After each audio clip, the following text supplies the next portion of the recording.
तलाक दूंगी, लेकिन मेरी भी एक शर्त है। जब मैं रात को घर पहुंचा तो मेरी पत्नी ने खाना लगाया। मैंने उसका हाथ अपने हाथों में लिया और कहा, मुझे तुमसे कुछ जरूरी बात कहना है। वो शांत बैठकर खाना खा रही थी। उसकी आंखों में कुछ दर्द सा साफ नजर आ रहा था। अचानक, मुझे नहीं पता कैसे कहूँ, मगर मुझे उसे बताना ही था।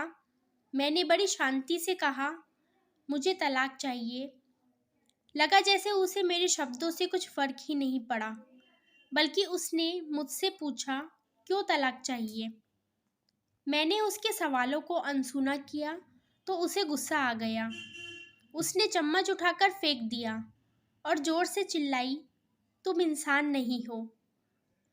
उस रात हमने एक दूसरे से बात नहीं की। वो रो रही थी। मुझे पता था कि वो जानना चाहती थी कि आखिर ऐसा क्या हुआ जो हमारा रिश्ता टूटने की कगार पर आ गया। पर मेरे लिए उसके सवालों का जवाब दे पाना नामुमकिन था।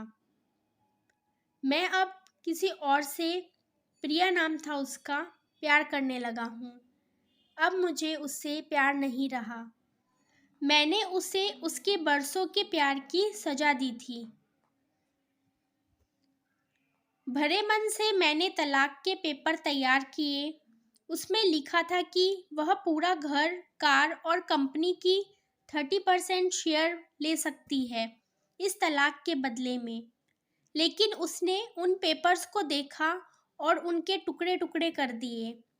वो औरत जिसने मेरे साथ जीवन के 10 साल बिताए थे, वो आज मेरे लिए अनजान हो चुकी थी। मुझे इन 10 सालों का जो उसने मेरे लिए बर्बाद किए, मगर मैं क्या करूं? जो हो चुका उसे मैं बदल नहीं सकता था, क्योंकि मैं किसी और से, अपनी पत्नी से भी ज़्यादा प्यार करने लगा था। आखिरकार उसके सब्र का बांध टूट गया और वो फूट फूट कर मेरे सामने रोने लगी। मेरे लिए उसका रोना एक तरह से उसकी रिहाई की तरह था। तलाक की ये बात जो कई दिनों से मुझे परेशान कर रही थी, अब बिल्कुल साफ हो चुका था। अगले दिन मैं घर काफ़ी लेट आया। मैंने देखा कि वो टेबल पर बैठकर कुछ लिख रही थी।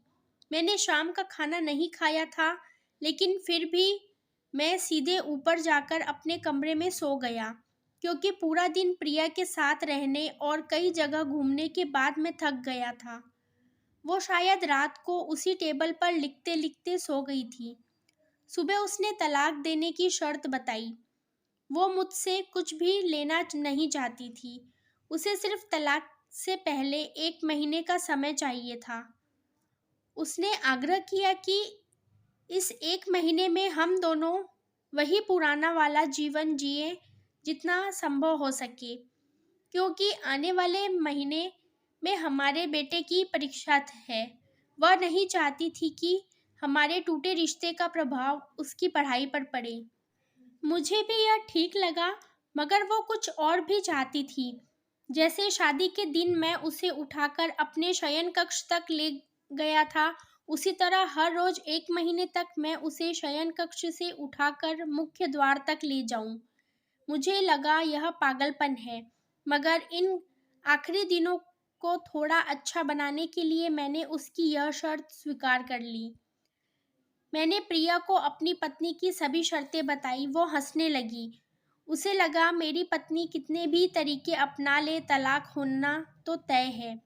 मेरी पत्नी और मैं किसी से भी इस दौरान नहीं मिले थे, लेकिन उस दिन जब मैं उसे पहली बार उठाकर गेट तक लेकर गया तो हम दोनों काफ़ी अजीब महसूस कर रहे थे। पीछे से हमारा बेटा भी खिलखिलाकर खुश हो रहा था। अगले दिन यह काम थोड़ा सामान्य और आसान हो गया। वह मेरे सीने से लगी थी और मैं उसकी खुशबू महसूस कर रहा था। ऐसा लगा जैसे कई दिनों बाद मुझे ये खुशबू मिल रही थी, या फिर कई दिनों से मैंने उसके होने का महसूस नहीं किया था। पहले जितना उसमें वो कसाव नहीं था और चेहरे पर कुछ हल्की झुर्रियाँ नजर आ रही थी और बाल भी सफ़ेद होने लगे थे।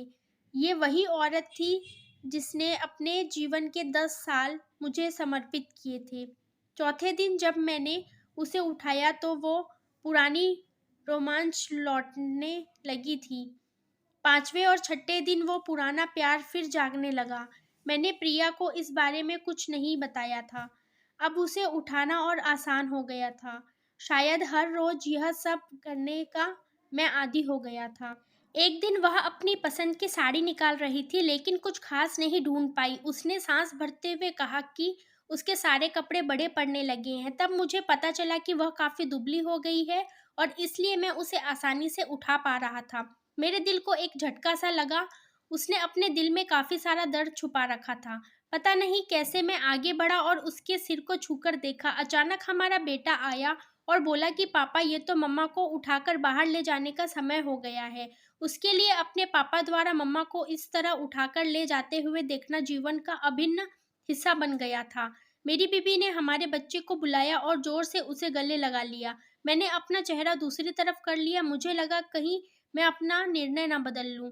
मैंने अपनी पत्नी को रोज की तरह उठाया और बेडरूम से सिटिंग रूम होते हुए हॉल तक लाया।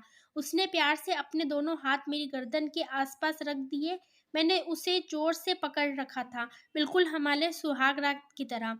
मगर उसका इतना कम वजन मुझे परेशान कर रहा था। महीने के आखिरी दिन जब मैंने उसे उठाया तो मेरे लिए एक कदम भी चल पाना मुश्किल हो रहा था। हमारा बेटा स्कूल जा चुका था। मैं अपनी कार से ऑफिस गया और कार से कूदकर बाहर आ गया, बिना कार को लॉक किए। मुझे डर था कि अब एक पल की भी देरी मेरे इरादा बदल देगी। मैं ऊपर गया। प्रिया ने दरवाजा खोला और मैंने उससे कहा, सारी प्रिया, अब मैं अपनी पत्नी से तलाक नहीं लेना चाहता। उसने मुझे देखा और मेरे सिर पर हाथ फेरकर कहा, तुम्हारे बुखार तो नहीं है? मैंने उसका हाथ हटाया और कहा, सॉरी प्रिया, अब मुझे अपनी पत्नी से तलाक नहीं चाहिए। हमारी शादीशुदा जिंदगी शायद हम दोनों के ध्यान न देने की वजह से बोरिंग हो गई थी, लेकिन इसका मतलब यह कतई नहीं कि हम एक दूसरे से प्यार नहीं करते। अब मुझे एहसास हुआ कि जिस दिन मैं उसे शादी करके अपने घर लाया था, उस दिन से जीवन के आखिरी दिन तक मुझे उसका साथ निभाना है। प्रिया के होश उड़ गए। उसने मुझे एक जोरदार चांटा जड़ दिया मेरे मुंह पर। वह रोने लगी और दरवाजा अंदर से बंद कर लिया। मैं सीढ़ियों के नीचे उतरा और आकर अपने कार में बैठ गया। आगे एक फूल वाले की दुकान पर रुका और अपनी प्यारी पत्नी के लिए एक सुंदर सा गुलदस्ता लिया। दुकानदार ने पूछा कि इस पर क्या लिखना है। मैंने मुस्कुराते हुए कहा कि मैं तुम्हें जीवन के आखिरी दिन तक यूं ही उठाता रहूंगा, मेरी अर्धांगिनी। उस शाम जब मैं घर आया, हाथों में गुलदस्ता लिए, मेरे चेहरे पर एक मुस्कान थी। मैं ऊपर अपने कमरे की तरफ भाग कर गया, लेकिन तब तक वह मुझे छोड़कर इस दुनिया से जा चुकी थी, हमेशा के लिए। वो कई महीनों से कैंसर से लड़ रही थी, लेकिन मैं प्रिया के साथ इतना खोया हुआ था कि कभी ध्यान ही नहीं रहा। उसे पता था कि वह जल्दी ही मुझे छोड़कर जाने वाली है, इसीलिए वह मुझे और मेरे बेटे के रिश्ते को टूटने से बचाना चाहती थी। मैं नीच उससे तलाक लेना चाहता था, लेकिन फिर भी उसने मुझे अपने बच्चे की नज़रों में एक प्यारा पति और पिता बना दिया था। जीवन की छोटी-छोटी बातें रिश्तों में बहुत महत्व रखती है। बड़ा घर, बड़ी कार और बैंक बैलेंस ये खुशियों का हिस्सा ज़रूर बन सकते हैं, मगर अपनों के लिए बिना इनकी कोई कीमत नहीं है। तो ये कहानी कैसी लगी मुझे कमेंट करके ज़रूर बताइएगा।